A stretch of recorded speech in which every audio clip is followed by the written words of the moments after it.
প্রথমেই থাকছে আজকের প্রধান প্রধান সংবাদ শিরোনাম। সরকার জনগণের বিরুদ্ধে যুদ্ধ ঘোষণা করেছে বললেন ডক্টর শাহাদাত।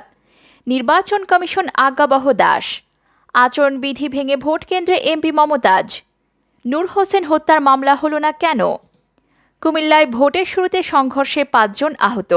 এবার দেখুন বিস্তারিত সংবাদ। সরকার জনগণের বিরুদ্ধে যুদ্ধ ঘোষণা করেছে বললেন ডক্টর শাহাদাত। জনগণের কাছে জবাবদিহি করতেই হয় না বলেই ভোটারবিহীন সরকার জনমত উপেক্ষা করে ডিজেল, কেরোসিন ও এলপি গ্যাসের দাম অস্বাভাবিক হারে বৃদ্ধি করেছে বলে অভিযোগ করেছেন চট্টগ্রাম মহানগর বিএনপির আহ্বায়ক ডক্টর শাহাদাত হোসেন।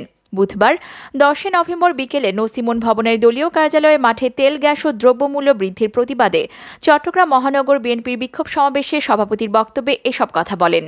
তিনি বলেন, বর্তমান গণবিরোধী সরকার জনগণকে শত্রুপক্ষ বলে মনে করে। এ কারণে জনগণের বিরুদ্ধে তাদের প্রতিহিংসা হিংস্র রূপ ধারণ করেছে। বিশ্ববাজারে যখন জ্বালানি তেলের দাম কম ছিল তখন বাংলাদেশে কমানো হয়নি। তখন লাভের 43,000 কোটি টাকা জমা ছিল। বিপিসির লাভের বাইরে ভ্যাট ট্যাক্স বাবদ প্রতিবছর সরকার পায় 10,000 কোটি টাকা। বিপিসি যে 43,000 কোটি টাকা লাভ করলো সেই টাকাও সরকার নিয়ে নিয়েছে। লাভের টাকা যদি থাকতো তাহলে জনগণকে ভর্তুকি দিয়ে 20 বছর চালানো যেত। এখন তেলের দাম বাড়ানোর প্রয়োজন হতো না, কিন্তু উন্নয়ন প্রকল্পের নামে দুর্নীতির মাধ্যমে এ টাকা খরচ করে ফেলা হয়েছে। সরকার ব্যবসায়ী হয়ে উঠেছে, জনগণের কাছে তেল বিক্রি করে লাভ করছে। সরকার জনগণের বিরুদ্ধে যুদ্ধ ঘোষণা করেছে। তিনি অবিলম্বে কেরোসিন, ডিজেল ও এলপি গ্যাসের অস্বাভাবিক হারে মূল্যবৃদ্ধির সিদ্ধান্ত প্রত্যাহারের জোর দাবি জানান। চট্টগ্রাম মহানগর বিএনপির সদস্য সচিব আবুল কাশেম বক্কর বলেন, ডিজেল ও কেরোসিনের দাম এক রাতে হঠাৎ করে 15 টাকা বাড়িয়ে দেওয়া হলো। এলপি গ্যাসের দাম বাড়িয়ে দেওয়া হয়েছে। প্রতি বছর বিদ্যুতের দাম 3-4 বার করে লাফিয়ে লাফিয়ে বাড়ে। এ দাম বাড়ানোর পেছনে সরকার যে যুক্তি দেয় তা কোনোভাবেই গ্রহণযোগ্য নয়। বর্তমান বাজারে কোনো কিছু কেনার জন্যই প্রতিটি জিনিসের দাম বেড়ে গেছে। সরকার দায়িত্বজ্ঞানহীন বলে এমন অমানবিক সিদ্ধান্ত নিতে পেরেছে। এই সরকার অত্যন্ত পরিকল্পিতভাবে দেশের অর্থনীতি ধ্বংস করছে, বাংলাদেশের রাজনীতি ধ্বংস করেছে। এখন তারা মানুষের ভবিষ্যৎকে ধ্বংস করছে। চট্টগ্রাম দক্ষিণ জেলা বিএনপির আহ্বায়ক আবু সুফিয়ান বলেন, করোনাকালে কয়েক কোটি মানুষ কর্মহীন হয়ে মানবেতর জীবন যাপন করছে। এমন বাস্তবতায় তেলের দাম বাড়ানো একেবারেই অগ্রহণযোগ্য সিদ্ধান্ত। পার্শ্ববর্তী দেশ ভারতও এ মুহূর্তে ডিজেল ও কেরোসিনের দাম কমিয়ে দিয়েছে। তাই জীবনযাত্রার ব্যয় স্বাভাবিক করতে জ্বালানি তেল ও গণপরিবহনের ভাড়া কমানো অত্যন্ত জরুরি। বাজারে মুনাফা শিকারীদের অপতৎপরতা অব্যাহত থাকলে সামনের পরিস্থিতি আরও দুর্বিষহ হবে। চট্টগ্রাম মহানগর বিএনপির আহ্বায়ক কমিটির সদস্য মোহাম্মদ কামরুল ইসলামের পরিচালনায় বক্তব্য রাখেন মহানগর বিএনপির যুগ্ম আহ্বায়ক Mohammad Mia Bhola, advocate Abdus Sattar, S M. Saiful Alam, S K. Khoda, Totan প্রমুখ। এদিকে নির্বাচন কমিশন আজ্ঞাবহ দাস। আজকে দেশে নির্বাচন বলতে কিছু নেই। নির্বাচন কমিশন একটা আজ্ঞাবহ দাসে পরিণত হয়েছে। এর বিরুদ্ধে আমাদের আন্দোলন চলবে। এই নির্বাচন নিয়ে আমাদের কোনো বক্তব্য নেই। বৃহস্পতিবার 11 নভেম্বর বেলা 11:30টার দিকে নবগঠিত বরিশাল জেলা ও মহানগর বিএনপির কমিটির নেতাদের নিয়ে শেরেবাংলা নগরে জিয়াউর রহমানের সমাধিতে ফুল দিয়ে শ্রদ্ধা জানানোর পর বিএনপির স্থায়ী কমিটির সদস্য সেলিমা রহমান এসব কথা বলেন। সেলিমা রহমান বলেন, আপনারা জানেন বাংলাদেশে এখন গণতন্ত্র সম্পূর্ণ ধ্বংস হয়ে গেছে। নির্বাচন বলতে কিছু নেই। নির্বাচনে দিনের ভোট রাতে হয়। এমনকি যে নির্বাচন কমিশন আছে সেটা একটা আজ্ঞাবহ দাসে পরিণত হয়েছে। ওই নেত্রী বলেন, এখন বিএনপির ওপর সবচেয়ে বেশি নিপীড়ন নির্যাতন হচ্ছে। আমাদের 35 লাখ নেতাকর্মীর নামে 1 লাখ মামলা চলছে। বিএনপি, যুবদল, ছাত্রদল যখন যাকে পাচ্ছে ঘর থেকে হোক রাস্তা থেকে হোক তুলে নিয়ে যাচ্ছে। আমাদের লক্ষ্য স্বৈরশাসনের অপসারণ করে সত্যিকারের গণতন্ত্র প্রতিষ্ঠা করা। সেজন্য দেশনেত্রী খালেদা জিয়া সহ দলের নেতাকর্মীরা লড়াই করছেন।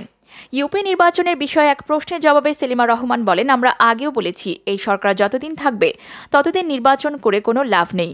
নির্বাচন মানে হলো নতুন সরকার আসা, যাদের জনগণের কাছে জবাবদিহি থাকবে।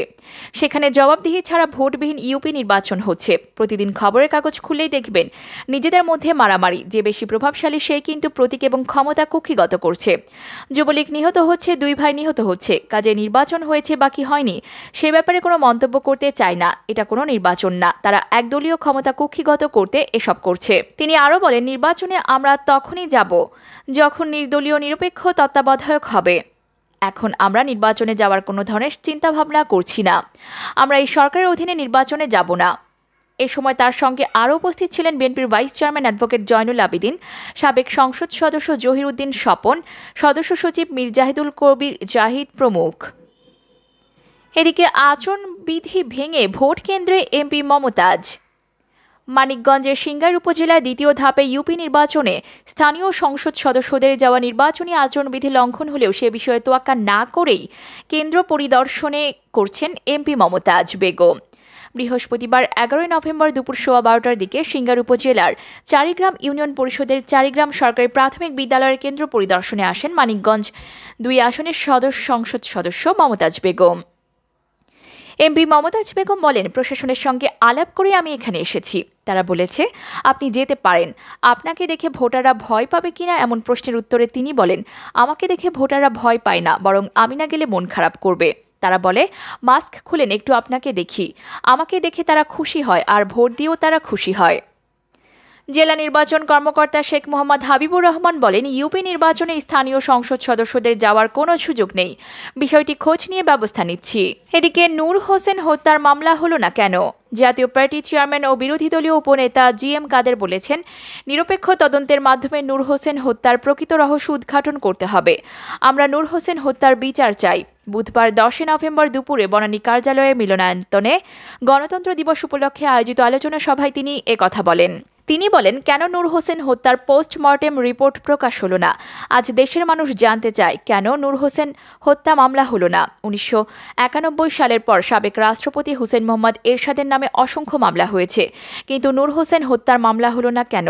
তিনি আরও বলেন, এখন মনে হচ্ছে জাতীয় পার্টির দুর্নাম করতে ষড়যন্ত্রের মাধ্যমে নূর হোসেনকে হত্যা করা হয়েছে। তিনি প্রয়াত নূর হোসেনের বিদেহী আত্মার প্রতি শ্রদ্ধা রেখে বলেন, নূর হোসেনের বুকে ও পিঠে যে স্লোগান লিখেছিল, আজ আমরাই সেই স্লোগান দিচ্ছি। আজ আমরাও বলছি, স্বৈরাচার নিপাত যাক, গণতন্ত্র মুক্তি পাক। আমরা নূর হোসেন হত্যার বিচার চাই। জিএম কাদের আরও বলেন, সরকার দেশের মানুষের কষ্ট বোঝে না বলে অযৌক্তিকভাবে তেলের দাম বাড়িয়ে দিয়েছে। আবার পরিবহন সেক্টরের সাথে নাটকের মাধ্যমে ধর্মঘট ডেকে সড়ক ও নৌপথের ভাড়া বাড়িয়ে দিয়েছে। ভাড়া যা বাড়িয়েছে তার প্রায় দ্বিগুণ ভাড়া আদায় করছে গণপরিবহনে।